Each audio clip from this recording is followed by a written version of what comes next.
Welcome to the Future of Field Service podcast. I'm your host, Sarah Nicastro. Today, we are talking about the biggest burnout myths. So we are here to bust the biggest myths that exist about burnout. Really excited for my guest today, who is Cait Donovan. Cait is a burnout coach, author, and host of the Fried podcast. And I love that you say you're on a mission to end burnout culture. So welcome to the Future of Field Service podcast. I'm so excited to be here. Thanks for having me. When Cait and I connected to prep for this, I had to stop myself multiple times of trying to turn it into a one-on-one coaching session related to my own burnout.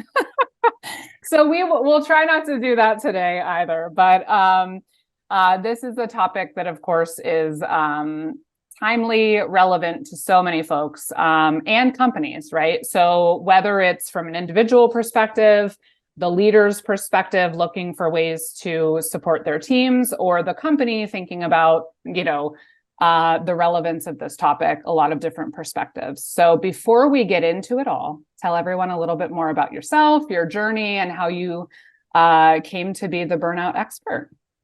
Well, I'll start with, the burnout expert. I always have a trouble with the word expert. And if we're going to use Malcolm Gladwell's sort of description, then 10,000 hours I covered ages ago. So we can go with that if we need to. But we'll start with, I'm a super nerd. School was always easy for me.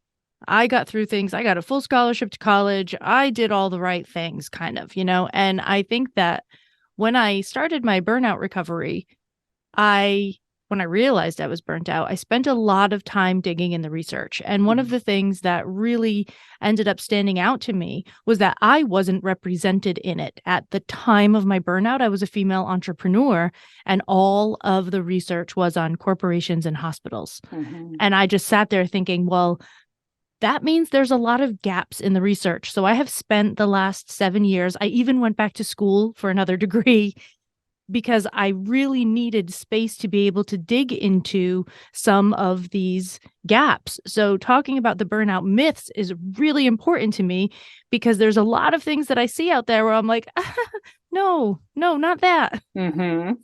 Yeah. So you were an entrepreneur when you kind of hit your burnout phase, or I guess like realization, right? Yeah. So what were you doing at the time? And then tell us how you kind of got to, so you've written a book, you host a podcast, you do a lot of public speaking, and you do coaching. So tell us a little bit about how that journey has unfolded. I realized I was burnt out because of an article. I saw an article, I started reading it. It was about burnout. This was 2016. And it was one of those moments that I know that people say that they have now when they listen to my podcast, that I was going tick, tick, tick, tick. Oh, shoot. Mm-hmm. I just kept going down the list and saying, oh, okay, this is what's happening to me. And I had been struggling for quite some time. When I look back on it, I really think that my burnout was a good 6 or 7 years long. And I couldn't figure out what was going on, which is strange because at the time I was practicing as a full-time acupuncturist and I was living in Prague.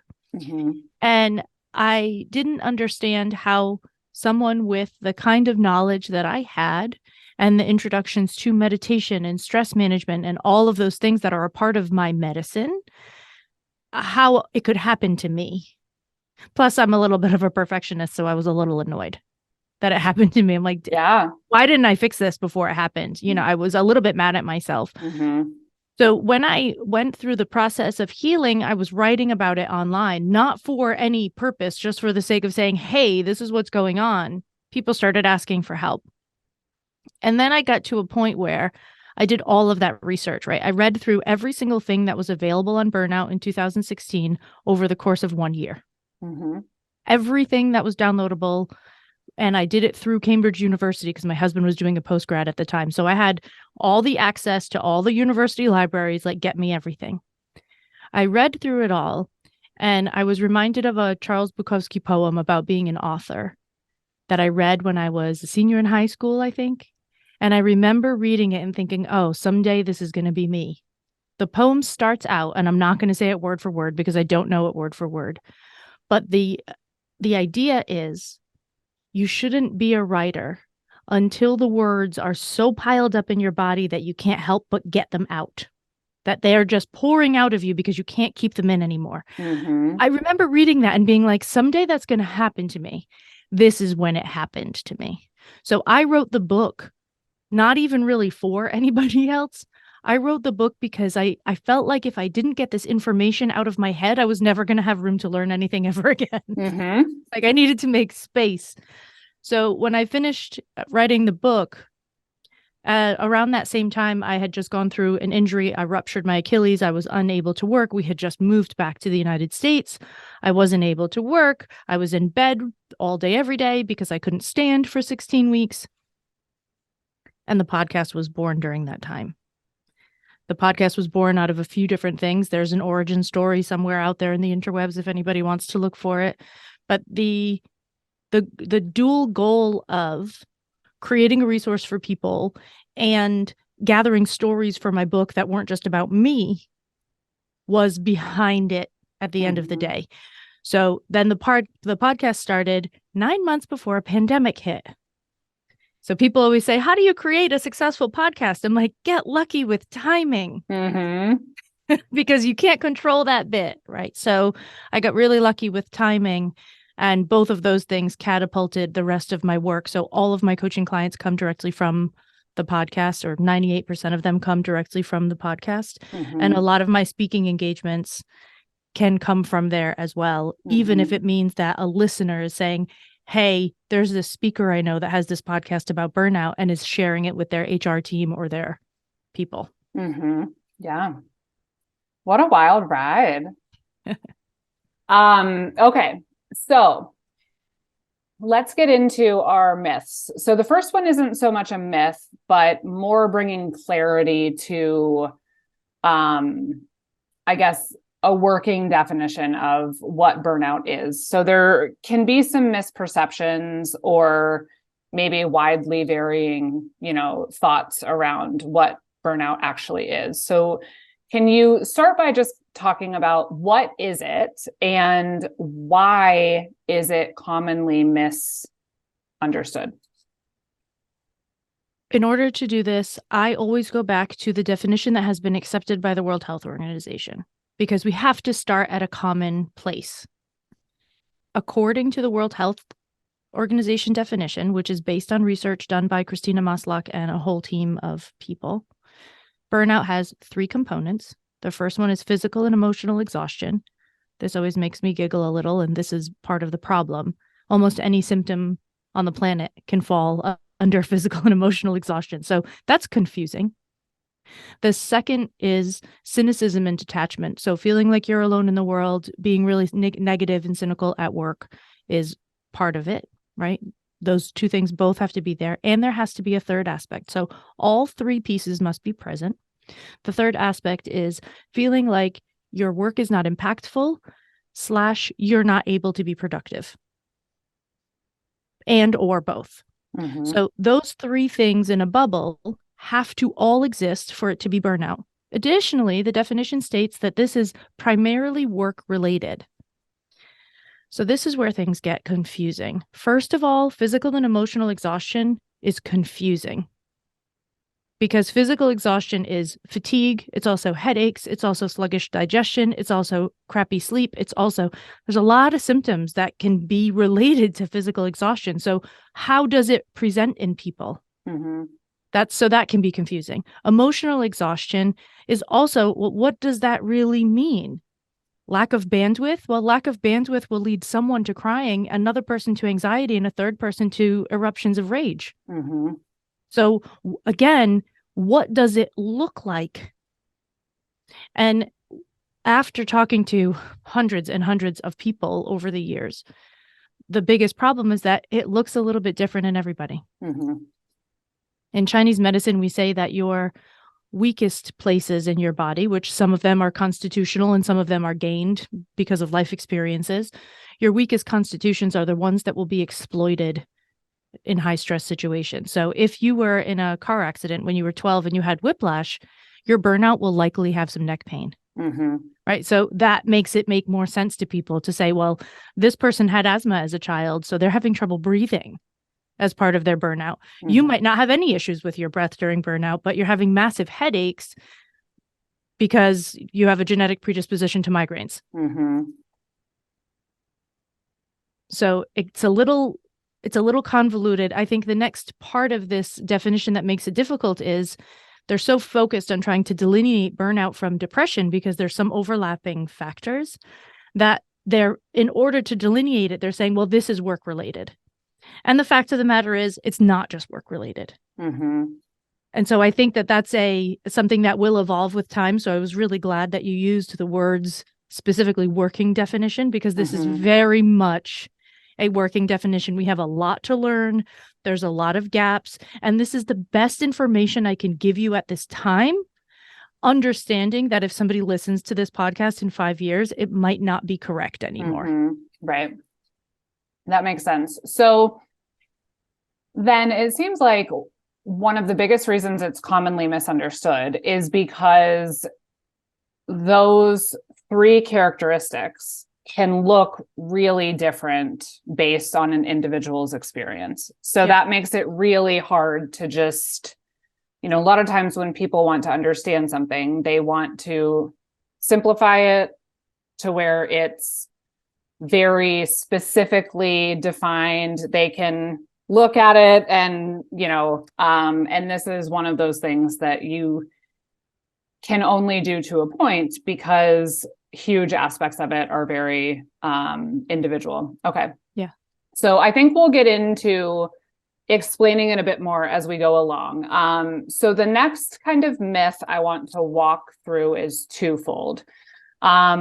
And that is that people tend to see burnout one of 2 ways, as the individual's duty to repair. So it's the person's fault, or it's a result of their work environment. In reality, it's a lot more complex. So let's talk through those 2 things. So the first part being, the individual needs to take care to avoid burnout. So this individual responsibility. So let's talk about why that is not so simple. I think I would start by adjusting the sentence slightly and saying that it is an individual's responsibility to recover from burnout. But I don't actually believe it's an individual's responsibility to avoid or prevent burnout. I think that's a societal, cultural, organizational piece. Mm-hmm. So after everything that I've done, I can say with clarity that burnout is not ever an individual's fault.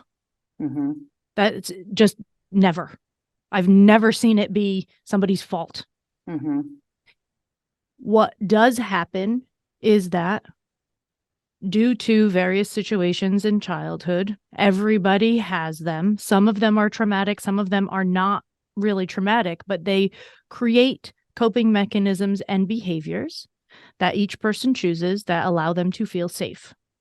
If those coping mechanisms and behaviors involve problems with boundaries, perfectionism, people-pleasing, etc., that person will be more vulnerable to burnout. So those are maybe some type of trait almost. I don't really want to say trait because trait is more innate and more baked in than this, and these are responses to life. But these are coping mechanisms that people are using and use them successfully for most of their lives, but leave them vulnerable to burnout. Mm-hmm. It's not their fault that they created those things, and most of the time they're not even aware that they do it. Mm-hmm. So how can somebody be at fault for something that they created as a coping mechanism when they were 4? Right. That's just not even fair. However, once you've already burnt out, nobody can fix it for you but you. You can work with someone like me. You can work with your doctor. You can go to a therapist. Of course, you can get support in the recovery process. But if you don't decide to go through the recovery process, fixing the outside world is not going to change it for you, because there are concrete physiological changes that happen in your body that require healing. So this is the individual piece. The organizational piece comes from a lot of the research that ends up saying that 80% of burnout is due to the organizational dysfunction, toxic organizations, etc. I have not found that to be true personally. When I talk to people, it usually ends up looking about 50-50. And my sample size at this point is around 1,000 people. So I need 5 times that in order to make it a reasonable size study. So I'm starting where I am, but I do not see this 80-20 split. However, that doesn't mean that the culture of the organization has no effect. The culture of an organization has massive effect if there is a tendency toward overwork, if there is a lack of fairness, if there is no recognition or praise, if there is a lack of community, if there is a values mismatch. These are all things that were talked about in a previous episode. So we don't need to deep dive into those. People can go listen to that episode of the Field Service Podcast to get that. If those things are all out of whack, again, the environment is creating a vulnerability for burnout. So when I use the word vulnerability, I'm using it really carefully because we don't have a way to study burnout that would allow us to say that X or Y is a cause. There are a lot of correlations, and a lot of those correlations have been proven time and time again. So we are inching toward the word cause, but we aren't there yet. And you can't do an experimental study on this to check for cause for sure, because it would be completely unethical to expose people to things to see if they burn out or not, right? So every time you see burnout and cause somewhere, I've made the mistake, you'll find it in my material, but every time you see that somewhere, I want you to stop and remind yourself that, yes, there might be a relationship here, but we can't talk about it being a causal relationship. Yeah. That makes sense. So, okay. So we talked about, a myth is that it's the individual's need to avoid burnout. Not true. Another myth is the workplace is responsible for burnout and why we're seeing so much of this. Also not entirely true. It is, but not in its entirety, right? Right. But the other thing that we haven't talked about, and I'm curious, how it fits into the overall issue is, as you mentioned, like the societal aspect. Yeah. Can you talk about that piece a little bit? Yes. So the model of burnout that I've created is a biopsychosocial model. And there's 6 places that can affect you, right? The first one is work. We've got that. We know that. The studies are done. We have the research. The second one is self. And this is all these trauma response things, right? But again, not your fault. It's just something that leaves you more vulnerable. Outside of that, we have culture. So right now we can talk about the United States culture because that's where we are. I have insight into other places because I have lived all over the world, but we can talk about this culture. Within our culture, the patriarchy is an issue. So if you are anything other than a white man, you will have to fight for things more. If you are subject to any of the isms, racism, homophobism, sexism, any of the things, you will be more vulnerable to burnout. It is very clearly shown in the research that when you are subject to constant discrimination, even in many ways like microaggressions, you have higher levels of inflammation in your body. So there are actual physical responses to being in the group of people that is not treated as well as they should be. So this is a cultural thing that has a massive effect on burnout. In the United States in particular, we have 2 values in our top 10 list of values as a country that are problematic. One of them is hard work, and the other one is individualism. This is a pull yourself up by your bootstraps kind of country. We know where it comes from. We understand our history. We get it. And also, that is not how we were designed. As a people, we did not evolve that way. We need each other much more than we are allowed to feel that we need each other in the United States culture. And our sense of community is breaking down over time, which is making it worse. Again, one of the reasons why COVID had such an effect on burnout rates, because we were kept separate, we were isolated, we lost a lot of our communal factors. So all of those things matter. So that's from a culture perspective as an overall culture and overall society. Now we put those things into a workplace where very often those same exact things are concentrated. Mm-hmm.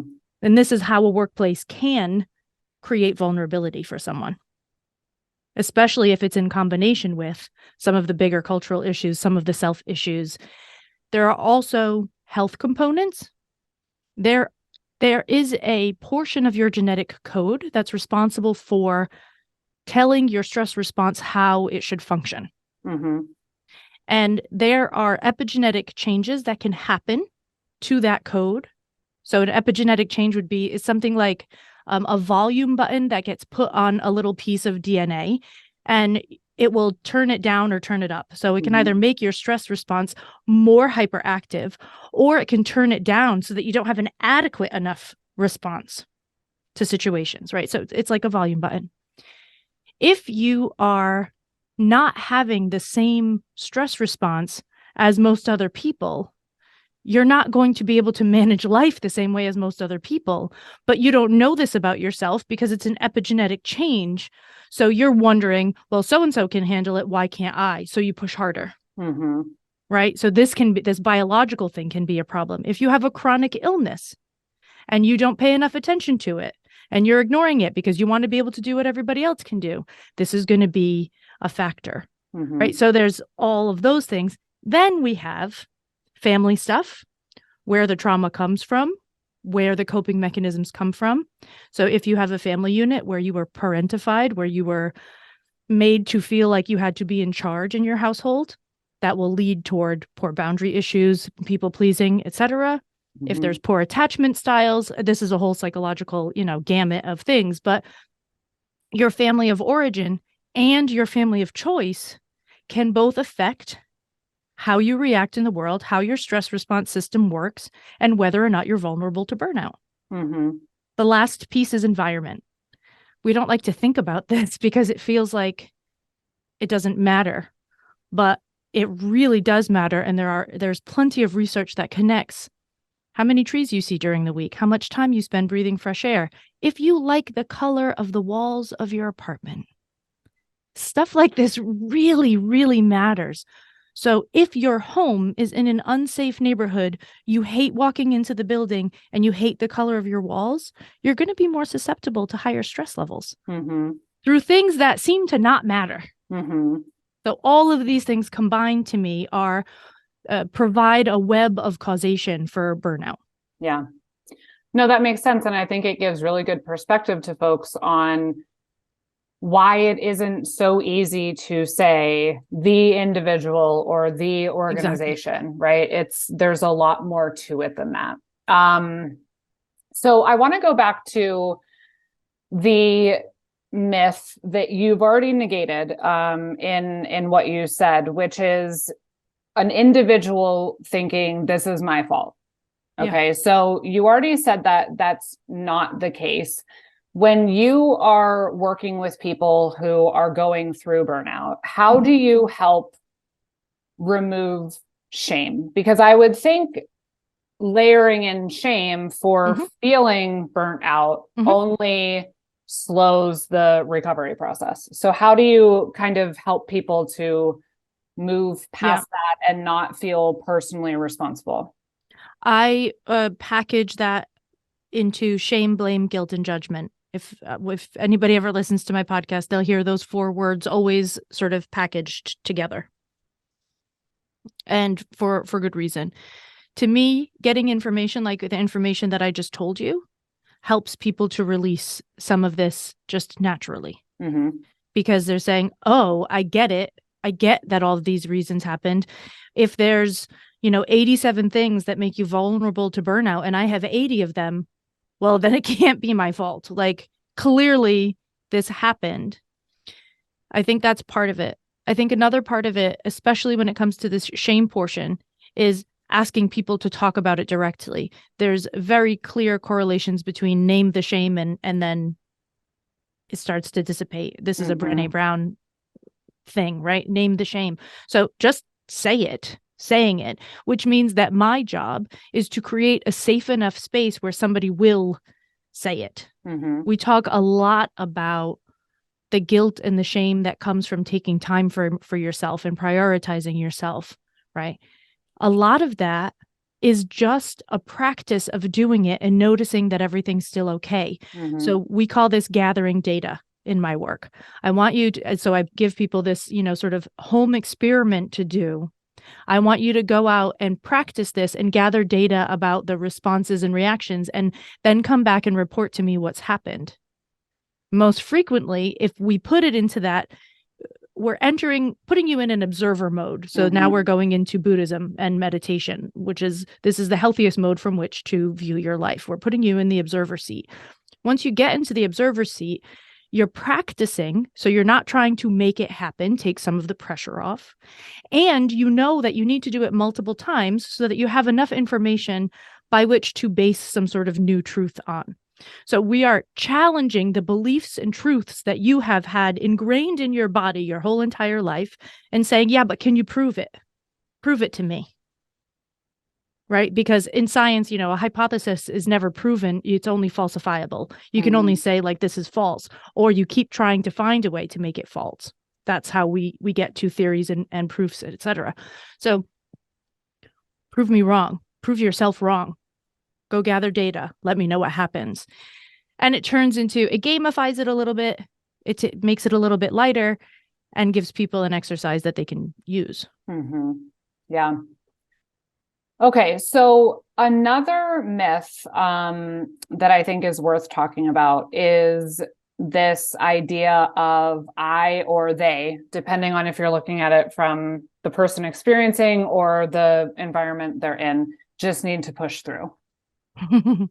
So the reason that this doesn't hold up to scrutiny is the physiological changes that I mentioned earlier. I'll run through those quickly so that people can understand why we can't just push through. I am only going to talk about the brain because we have, a 45-minute to hour-long podcast to do.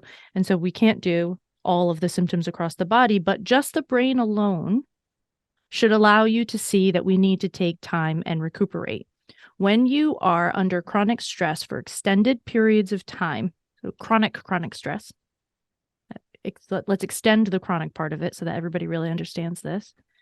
The front of your brain, the piece that sits just behind your forehead, shrinks. You literally lose neurons. You lose brain cells. That part of your brain is responsible for your executive functioning, which is your adulting, right? Your ability to plan, motivate, emotionally regulate, make decisions, etc. If the part of your brain that is responsible for you acting and feeling like an adult in the world is no longer functioning, what do you think is going to happen?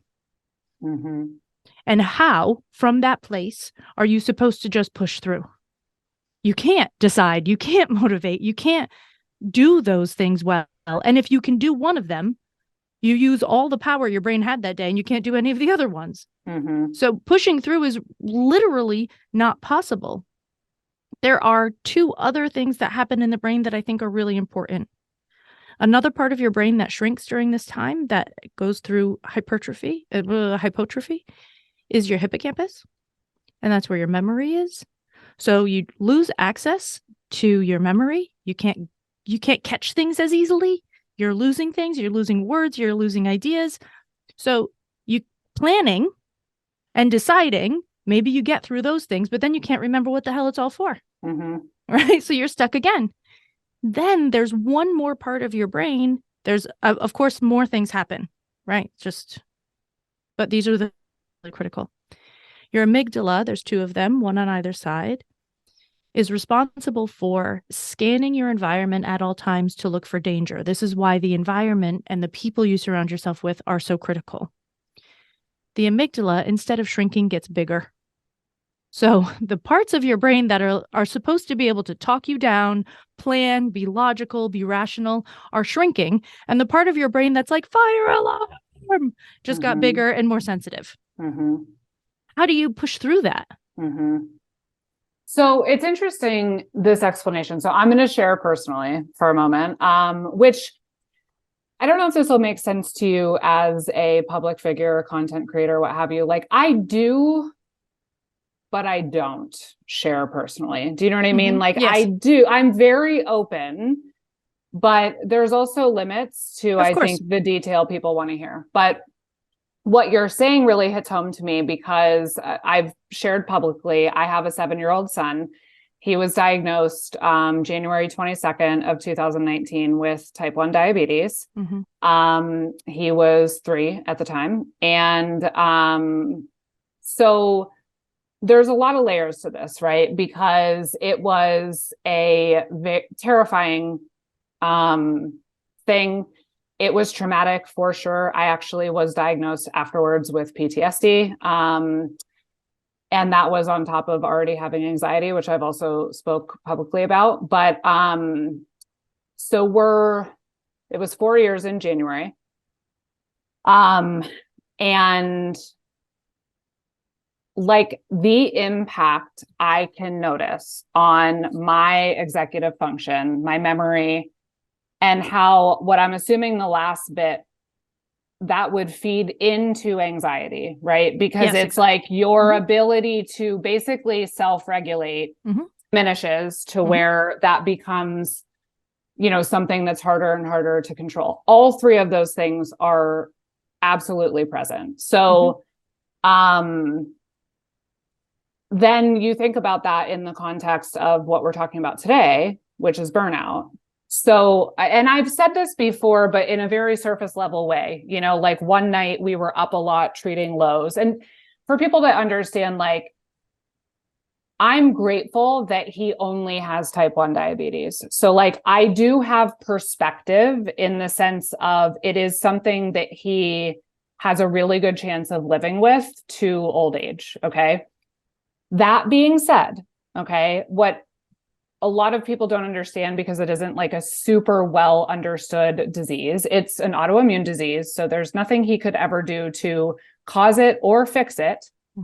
He will die without insulin, point blank. And we are responsible on a day-to-day basis for dosing him insulin, which is a liquid that you mess that up and it can have dire consequences. So like literally it is life-threatening and his life is in our hands. He can also have, low blood sugars, which can have those consequences. So it is a very chronic form of stress. And that's compounded by the fact that it will never go away. So you have to learn how to navigate that. So I've shared before, in a kind of, I'm authentic, but like no one wants to hear the gory details either, right? But like I've shared, a reminder for people from a professional standpoint, if I'm up all night treating low blood sugars, and then I'm on a Teams meeting at 8 a.m. the next day, like you never know what someone is going through. So always be kind. But also from a burnout perspective, if you think about just that one example, and that's just me sharing one example, everyone has their own versions of what they're going through that, to your point, is these contributing factors that it's not my fault, it's no one's fault. But, there are days where I'm for sure. I mean, I said this too when we were prepping, like I'm probably like categorically burnout, but, so everything you're saying about the impact on the brain, rings true. What I'm also though interested in mentioning or getting your thoughts on, and we talked about this a little bit from your own personal experience too, is that I think a lot of times another myth is that there's this negative connotation of being burnt out means you're doing something you don't like doing. Like, so either you're showing up kind of like, oh gosh, I don't want to do this anymore, I'm burnt out. Or from like the organization is forcing you to do this thing that is causing you to be burnt out because it's not what you want to be doing. You and I were talking about the fact that you can absolutely love what you do, which in my case is my reality, and still be burnt out. Right. So can you talk about that a little bit? Like this idea of it isn't like this, it doesn't have to have this negative connotation in the sense of coming from something unwelcome or, I think the danger of that comes from the kind of the world of spirituality that says like anything that's wrong in your life is because you're not aligned somehow, and the only thing that I will say in that is that within something that you love, there can be aspects of it that are out of alignment with your values, and that can add to your burnout story. So I think it's important to be able to look at the thing that you love and understand that you can do it forever, but you might need to shift some mindsets, some perspectives, and some behaviors in order to make it really tenable for you. For instance, as an acupuncturist, I was coaching people and giving them acupuncture within one session. I was totally overstepping my own boundaries, and I love doing both of those things. So I wanted to do it, but it was not nearly enough time or money exchange for me to make it actually worth it at the end of the day. I got the recognition, I got the praise. I have clients that I still talk to. I haven't lived in Prague in 4 years. I'm friends with these people now. Like I created great relationships, but I was giving much more than I actually had the space for. And when I moved into coaching, I had to learn how to not overstep my own boundaries in those situations, how to give people what they need, but not overdo it. Part of the reason I was overdoing it was because I was afraid that if I wasn't giving people extra all the time, I had no value. So I had to do some work with a therapist on self-worth and on value, right? So this kind of goes like layer by layer by layer by layer by layer into what you need to get into at the end of the day. If you're doing something that you love and you're burnt out, there are ways to adjust to make it okay. So now I don't mean to turn this is the last thing I'm going to say about my personal experience, but I have found with me, and I'm wondering if this is like, I don't know if it would be, I don't know that it's necessarily a type of burnout or personality type, but like one of the ways I navigate this, and it could just be like volume of things going on, right? Because we talked about like the chronic illness thing, but then, there's work, there's travel, I am a mom to 2 kids, marriage, you have these compounding things. For me, it very much ebbs and flows. Like I have times where I feel like I can absolutely do it all. Like, this is great, boom, boom, boom. I'm energized, whatever. And then I have times where I do feel burnout. Now, I'm fortunate that I have the ability to kind of scale up in the times where I feel I have more to give and pull back to an extent in the times where I need to. Where I struggle is when I can't pull back as much as I need to. Do you know what I mean? But like, would you say that it is something that ebbs and flows, or is that more stress versus burnout? Do you know what I'm saying? Yes. And I think that it is more stress versus burnout, because when you are in burnout and your brain has those changes, that's like saying I have PTSD today, but I don't have it tomorrow. Like that's not really true. That's not how it works. Right. So I think that when it is burnout, you can have some good days sometimes, but most of the time it's not good. Okay. Most of the time you're feeling pretty bad. In chronic stress, you can have those differing things. And I think the important thing to realize there is when those good things are because things are just sort of okay, and when they are on adrenaline and caffeine, like paying attention to that so that you don't end up in a place where you can't up and go anymore. You don't have that oomph anymore.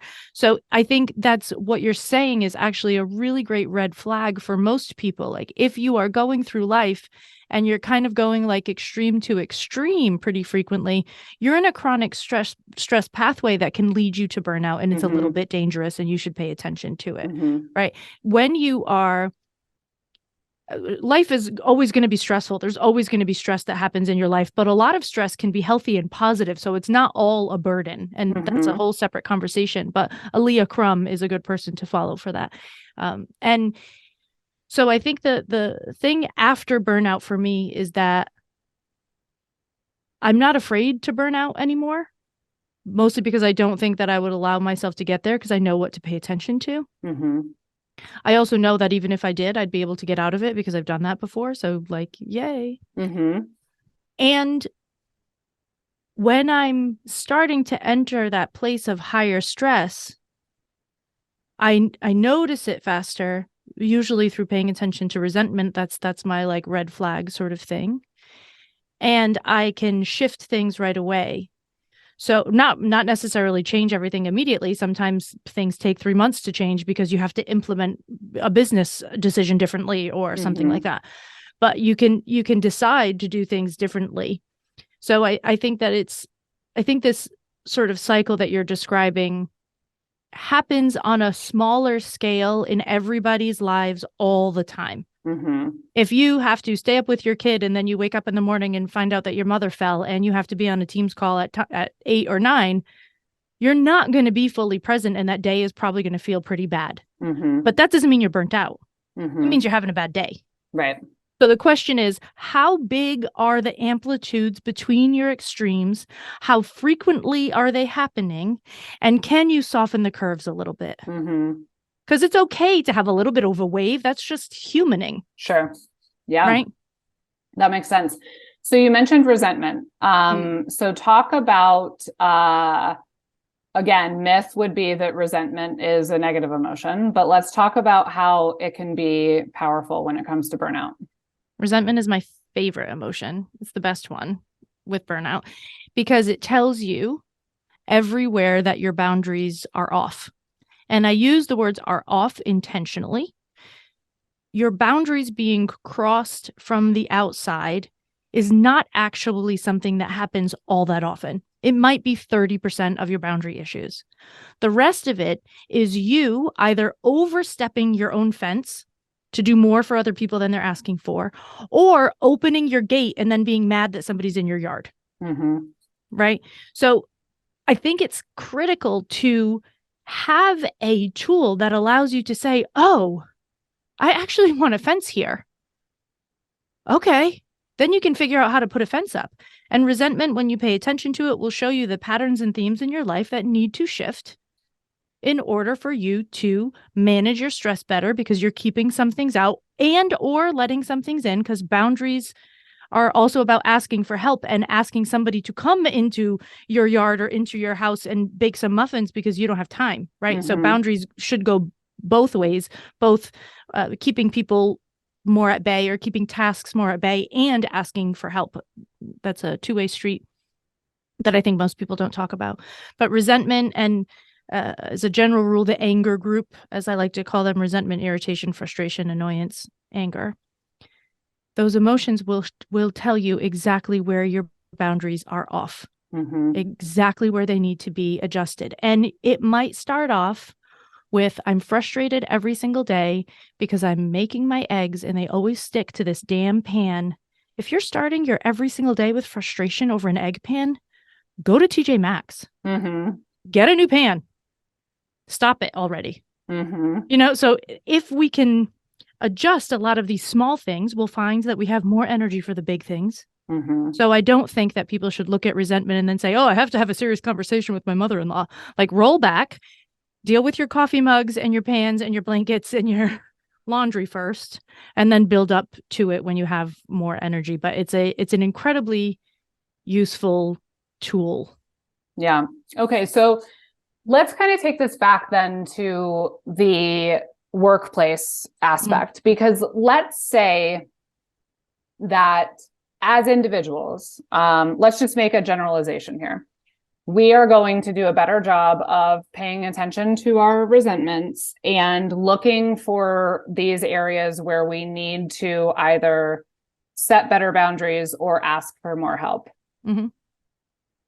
So from a workplace perspective, the speaking that you do for the corporate world,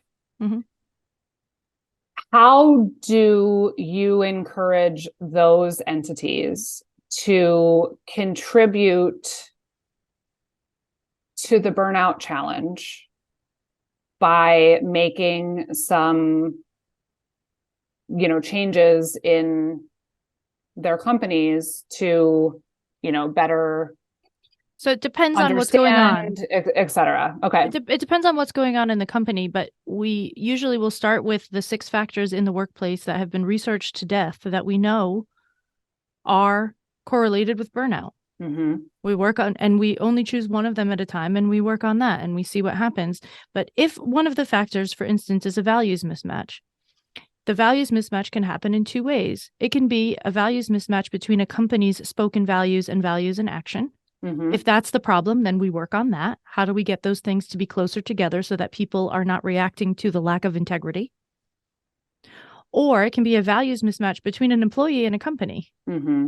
If you find out it's a values mismatch between an employee and a company, or an employee and their direct manager, that's not a good fit for your company. Mm-hmm. So sometimes we do talk about the fact that quitting for burnout isn't always necessary, but if you are in an environment that's constantly going against who you are as a person, Mm-hmm. you probably should look for a better environment, both for the benefit of yourself and the benefit of the company. Mm-hmm. Sometimes having people leave is the best possible solution. So we look into things like that say, hey, what's really going on here? The other thing we talk about a lot, and I think this is the most important piece, is the modeling of good boundaries by leadership. Mm-hmm. So if leadership says, we're not going to do emails after 6 o'clock, but then sends an email at 8 p.m., Mm-hmm. again, we're lacking in integrity, you're breaking down trust, and people don't know what the expectations are. Mm-hmm. So get real good about that. If your company can handle having a policy like that, it's worth it to have one. But Or whatever they are, right? Whatever the policy is that's going to, and I think that also, seeing it in action the other way. So setting those boundaries, but asking for help. Like leaders that are comfortable, and we've talked about this a bit on this podcast related to mental health, like leaders that are saying, I'm going through a hard time and I need to take some time off, or, whatever those things are, right? But not hiding that, or, doing it in a way that people understand it's okay. Yeah, that makes sense. Yeah, the modeling is the most important part. I had someone on LinkedIn that wrote a post, and I wish I could remember who they were to give them credit, but I don't remember. They said that they started to try something new because they were dealing with some culture issues at their company. And they said, they started every one of their weekly team meetings by saying, this is a task that I really struggled with last week. And either this is how I got through it, or this is who I asked for help, or I haven't solved it yet. Does anybody have any ideas? I love that. They started with, they said, first failures. Like, what did you fail at last week? Mm-hmm. So this allows everybody in the room, this increases the level of psychological safety and allows everybody in the room to go around and then say, hey, this is what I'm struggling with. I haven't gotten help with it. I don't even know what to do. Or I struggled with this thing and this is how I fixed it. So if you're also struggling with this thing, this option might work for you. And this sort of failure share moment brought their team back together. It was the only thing they changed. Mm-hmm. And I think, we had talked about knowing how to talk about burnout. I mean, there's also this idea of it doesn't have to be burnout as a topic always. It can be, how are you struggling? What are you struggling with? I think those are tough questions. Mm-hmm. I think those are tough questions because people don't always know. Yeah. Especially when it comes to chronic stress and burnout. I'm not struggling with anything. I'm fine. Mm-hmm. And then 3 weeks later, they're taking, FMLA because they can't function anymore. Right. So I think that the modeling is a better way to do it. Mm-hmm. Because that creates space for just natural conversation to arise. It says, oh gosh, your son has diabetes. My mother has diabetes and she refuses to stop eating candy all day. Mm-hmm. And I don't know how to manage her. Right. And now you have a different way of the root of empathy. Dr. Kristen Donnelly taught me this. The root of the word empathy, when you look at it in any language, in definition, in all different dictionaries all over the world, I think she looked at 140 sources for the word, something ridiculous. The root of the word empathy always has the word understanding in it. Mm-hmm.